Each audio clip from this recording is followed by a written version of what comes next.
అరే ఈరోజు ఏమైంది ఎరికినా మీకు? ఏమైంది ఎరికినా? ఎవరు తెలియదు. ఏమి ఎరకలేదు అని నేను చెప్తా. నువ్వు ముచ్చట చెప్తున్నా.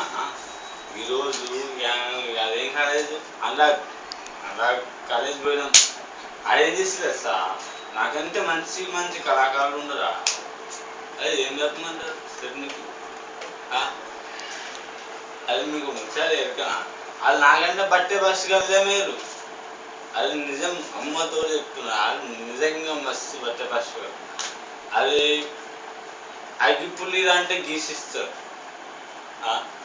పెన్నీరు అంటే రాసిస్తారు, డాన్స్ చేయాలంటే పొలాడతారు. గిరా కాకపోతే ఇదేం నచ్చలేదు నాకు. అందుకే నా మనసు తట్టలేదు. ఈరోజు నేను తాగిన ఫుల్ హ్యాపీ ఉంది. ఇంతే. నాకు ఇంకా ముచ్చట చెప్పానా? ఈరోజు మాడబట్టింది, అందుకే ఇంకొక మూత ఎక్కేసిన. ఏమనుకోకూరి, అంత బాగున్నది. అది నాకు సంతోషం. ఓకే, సంతోషంగా ఉంది. బాయ్. ఓకే.